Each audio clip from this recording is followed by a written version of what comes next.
तो आज हम बात करने वाले हैं आस्था और भक्ति से जुड़ी कुछ बहुत ही इंटरेस्टिंग कहानियों पर।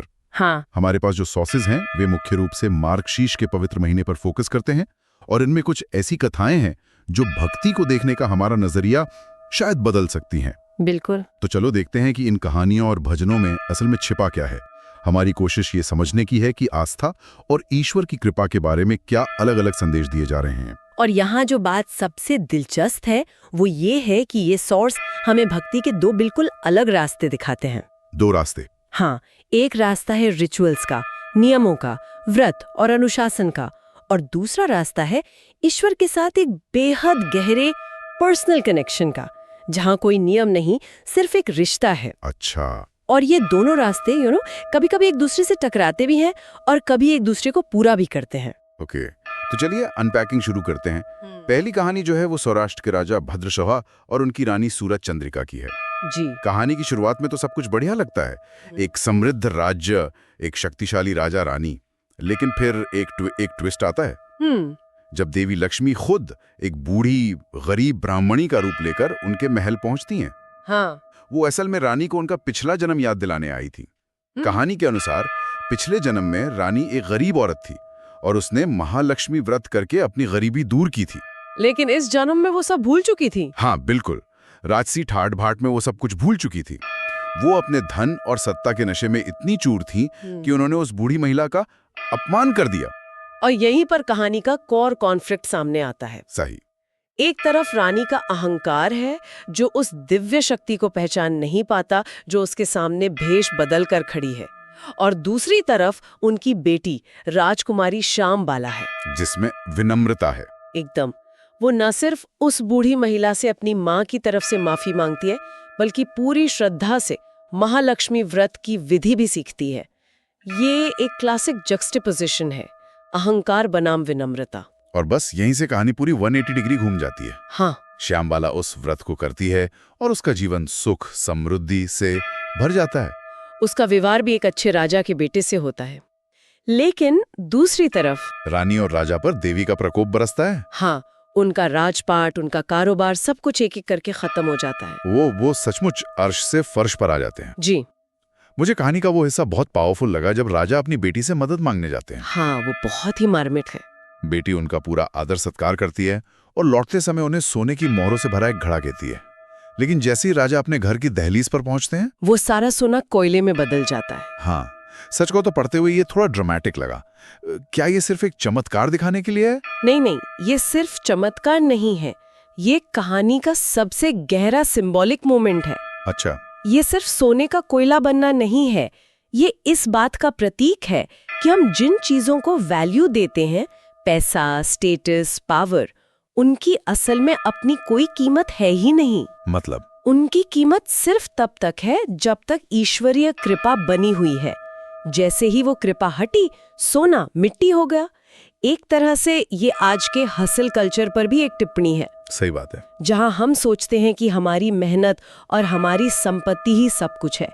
ये कहानी कहती है कि नहीं, एक बड़ा फैक्टर है जिसे आप ग्रेस या कृपा कह सकते हैं। उसके बिना आपकी सारी दौलत कोयले के बराबर है। वाह, ये तो बहुत गहरा पॉइंट है। मतलब एसेट की वैल्यू उसकी इंट्रिंसिक प्रॉपर्टीज में नहीं, बल्कि उस पर बनी कृपा में है। तो फिर रानी को अपनी गलती का एहसास कैसे होता है? एहसास तब होता है जब वो पूरी तरह टूट जाते हैं। कहानी का अंत इस बात से होता है कि रानी को अपनी भूल सुधारने के लिए वापस उसी व्रत और श्रद्धा का सहारा लेना पड़ता है जिसे उन्होंने अभिमान में ठुकराया था। बिल्कुल। और मजे की बात यह है कि उन्हें वो व्रत करने के लिए अपनी बेटी श्यामबाला के घर जाना पड़ता है। ये उनके अहंकार पर आखिरी चोट होती है। उन्हें अपनी बेटी से वो विधि सीखनी पड़ती है। हाँ, जिसके बाद उन्हें अपना खोया हुआ सब कुछ वापस मिलता है। ये एक फुल सर्कल है, अभिमान से पतन और फिर विनम्रता से वापसी। रानी को अपनी गलती सुधारने के लिए वापस उसी रिचुअल पर जाना पड़ा। लेकिन क्या भक्ति का रास्ता हमेशा इतना स्ट्रक्चर्ड होता है, इतना नियम कानून वाला? नहीं। मुझे सोर्सेज में रमा वाली कहानी बहुत दिलचस्प लगी क्योंकि वो इस आइडिया को पूरी तरह चैलेंज करती है। बिल्कुल। रमा की कहानी भक्ति के दूसरे छोर को दिखाती है। अगर पहली कहानी विधि और नियम की है, तो ये कहानी भाव और प्रेम की है। एकदम। रमा एक निस्संतान स्त्री है जो संतान की इच्छा लेकर बरसाना की यात्रा पर निकलती है। उसके पैर में चोट भी लगी है, जो उसकी शारीरिक और मानसिक पीड़ा को दिखाता है। हाँ, और जब वो दर्द में मंदिर की सीढ़ियां चढ़ रही होती है और गिरने ही वाली होती है, तभी लाडो नाम की एक छोटी सी बच्ची आकर उसे थाम लेती है। और यहीं से कहानी का टोन पूरी तरह बदल जाता है। हाँ, वो बच्ची कोई साधारण बच्ची नहीं लगती। उसका व्यवहार बहुत अनोखा है।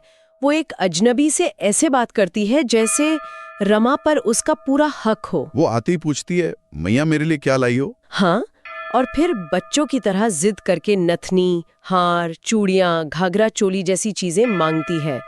ये एक सामान्य बच्चे का व्यवहार नहीं है। इसमें एक तरह का दिव्य अधिकार झलकता है, जैसे कोई अपने सबसे करीबी इसे हक जता रहा हो। बिल्कुल। और रमा उसके इस अपनेपन से इतनी खुश हो जाती है कि वो अपनी संतान की कामना ही भूल जाती है। उसका सारा ध्यान उस बच्ची पर चला जाता है। जी। वो रोज बाजार जाकर उसके लिए कुछ ना कुछ खरीद कर लाती है। एक दिन लाडो एक लड़के कनुआ के साथ आती है। और कमाल का कोइंसिडेंस देखिए, रमा उस दिन बाजार से एक धोती और मोर मुकुट भी खरीद लाई थी। हाँ, जो वो उस लड़की को दे देती है। मुझे यहाँ एक बात समझ नहीं आई। रमा को एक बार भी शक नहीं होता कि ये बच्चे कौन हैं? क्या इसे कोई सिर्फ एक भोली भाली औरत का भ्रम भी मान सकता है, जो अपनी ममता की इच्छा को एक बच्ची पर प्रोजेक्ट कर रही हो? ये बहुत अच्छा सवाल है और कहानी इसी का जवाब देती है। कहानी इसे दिव्यता से बहुत खूबसूरती से जोड़ती है। कैसे? इसका क्लाइमैक्स आता है राधा अष्टमी के दिन। उस दिन रमा जब मंदिर के गर्भगृह में पहुंचती है तो वो देखती है कि राधा कृष्ण की मूर्तियों ने हूबहू वही कपड़े और गहने पहने हुए हैं जो उसने लाडो और कनुआ को दिए थे। हाँ, वही नथनी, वही हार, वही धोती और मोर मुकुट। वाह, तो उसे उसी पल एहसास होता है। हाँ, उसे समझने देर नहीं लगती कि वो इतने दिनों से स्वयं राधा रानी और कृष्ण से मिल रही थी, उन्हें अपने हाथों से खिला पिला रही थी, तैयार कर रही थी। उसका मातृत्व का जो भाव था, उसे सीधे जगत के पालनहार से वो सुख मिल गया। ये अनुभव उसके जीवन को पूरी तरह बदल देता है। वो अपनी मूल इच्छा, अपनी कामना सब भूल जाती है। वो घर नहीं लौटती और वो अपनी बाकी की जिंदगी पूरे 30 साल उन्हीं सीढ़ियों पर बैठकर बिता देती है जहां वो लाडो से मिली थी। जी। सोर्स में लिखा है कि वो उन सीढ़ियों को अपने आंसुओं से धोती थी। अंत में उसे मोक्ष मिलता है। ये भक्ति का एक बहुत ही इंटेंस और पर्सनल रूप है ना? बिल्कुल। रमा ने कोई जटिल अनुष्ठान नहीं किए, कोई व्रत उपवास नहीं रखा। उसने बस एक निश्चल प्रेम का रिश्ता बनाया। यहाँ ईश्वर एक दूर बैठे दाता नहीं, बल्कि एक साथी, एक बच्चा, एक दोस्त बन जाते हैं। ये हिसाब किताब से परे है। हाँ, जैसे आप अपने बच्चे से प्रेम करते हैं तो आप हिसाब नहीं रखते कि मैंने कितनी बार खाना खिलाया या कितने खिलौने दिए। ये बस एक निस्वार्थ प्रेम है। तो हमारे पास ये दो बिल्कुल अलग अलग कहानियां हैं। एक में नियम तोड़ने की सजा है, दूसरे में नियम है ही नहीं, सिर्फ रिश्ता है। लेकिन इन कहानियों के अलावा सोर्सेज में कई स्तोत्र, चालीसा और आरतियां भी दी गई हैं, जैसे विष्णु सहस्त्रनाम, श्री राधा कृपा कटाक्ष स्तोत्र, तुलसी चालीसा। मुझे थोड़ा कंफ्यूजिंग लगा। अच्छा। ये कहानियां तो इतनी सरल और भावनात्मक हैं, फिर इनके साथ विष्णु सहस्त्रनाम जैसे इतने जटिल और संस्कृत निष्ठ स्तोत्र क्यों दिए गए हैं? ये दो अलग अलग तरह के लोगों के लिए हैं या इनका कोई गहरा कनेक्शन है? नहीं, ये सवाल ही इस पूरे डीप डाइव का सार है। इनका बहुत गहरा कनेक्शन है। ओके। आप इसे ऐसे समझ सकती हैं कि कहानियां हमें मंजिल दिखाती हैं और स्तोत्र उस मंजिल तक पहुंचने का एक जरिया है, एक नक्शा है। एक नक्शा। हाँ, हर कोई रमा की तरह भाग्यशाली नहीं होता कि उसे ईश्वर का साक्षात अनुभव हो जाए। ज्यादातर लोगों के लिए भक्ति एक साधना है, एक अभ्यास है। मतलब ये प्रैक्टिस के लिए टूल्स हैं। एग्जैक्टली। जैसे विष्णु सहस्त्रनाम है, भगवान विष्णु के 1000 नाम। इन नामों का जाप सिर्फ रटना नहीं है, ये ईश्वर के गुणों पर ध्यान करने की एक प्रक्रिया है। हर नाम एक गुण का प्रतीक है। जी। जैसे विश्वम, जो संपूर्ण विश्व है, विष्णु, जो हर जगह व्याप्त हैं। जब रानी सूरज चंद्र का अहंकार में थी तो वो लक्ष्मी के इन्हीं गुणों को भूल गई थी। ये स्तोत्र उन्हीं गुणों को याद रखने में मदद करते हैं। और श्री राधा कृपा कटाक्ष स्तोत्र, हाँ, वो तो राधा रानी से जुड़ा है, जो दूसरी कहानी में है। हाँ, उस स्तोत्र में भक्त राधा रानी से उनकी कृपा दृष्टि की याचना करता है। वो कहता है कि बस आपकी एक कृपा दृष्टि मुझ पर पड़ जाए। ये रमा की कहानी का एसेंस है। रमा को राधा रानी की सीधी कृपा दृष्टि मिली। बिल्कुल। तो स्तोत्र उस भाव को शब्दों में पिरोता है ताकि जो लोग उस अनुभव तक नहीं पहुंचे वो कम से कम उस भाव की कामना तो कर सकें, उसे महसूस करने की कोशिश तो कर सकें। और तुलसी चालीसा जैसी चीजें ये तो बहुत आम घरों में भी पढ़ी जाती हैं। तुलसी चालीसा भक्ति को रोजमर्रा की जिंदगी का हिस्सा बनाती है। ये भक्ति को किसी खास दिन या त्योहार तक सीमित नहीं रखती। उसकी एक पंक्ति है, नमो नमो जय दुख निवारणी। दुख निवारणी। हाँ, ये केवल एक काव्यात्मक पंक्ति नहीं है, ये गहरा विश्वास है, एक एफर्मेशन है कि भक्ति दुख को हर सकती है, ये मन को मजबूत बनाता है। तो ये सब भक्ति के अलग अलग रास्ते हैं। तो अगर हम इस पूरी चर्चा को समेटें, हाँ। तो इन सोर्सेज से हमने सीखा कि भक्ति कोई एक सीधी सपाट सड़क नहीं है। बिल्कुल नहीं। इसके कई रूप हो सकते हैं। एक और महालक्ष्मी व्रत की कहानी है जो हमें अनुशासन, श्रद्धा और अहंकार को काबू में रखने का महत्व सिखाती है। ये एक तरह से स्ट्रक्चर्ड स्पिरिचुअलिटी है। और दूसरी ओर रमा और लाडो की कहानी है जो ईश्वर के साथ एक गहरे व्यक्तिगत प्रेम भरे संबंध को दर्शाती है, जहां कोई नियम नहीं, कोई विधि नहीं, बस एक शुद्ध भावनात्मक जुड़ाव है। Unstructured spirituality. हाँ। सोस में एक जगह एक दोहा भी है जो इस भाव को बहुत अच्छे से पकड़ता है। आशा एक राम जी से, दूजी आशा छोड़ दे, नाता एक राम जी से, दूजा नाता तोड़ दे।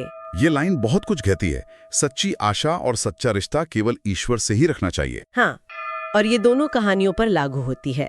रानी ने अपनी आशा दौलत और राजपाट पर रखी थी जो छीन ली गई। रमा ने अपनी आशा संतान पर रखी थी, लेकिन जब उसे ईश्वर से नाता जोड़ने का मौका मिला तो उसने अपनी पुरानी आशा छोड़ दी। दोनों ही मामलों में अंत में आशा एक ही दिव्य स्रोत पर आकर टिकती है। जी। और यहीं पर हम आज की चर्चा को एक विचार के साथ समाप्त करते हैं। जरूर। हम सब एक भौतिक दुनिया में रहते हैं। हमारी जरूरतें हैं, हमारे रिश्ते हैं, एम्बिशंस हैं।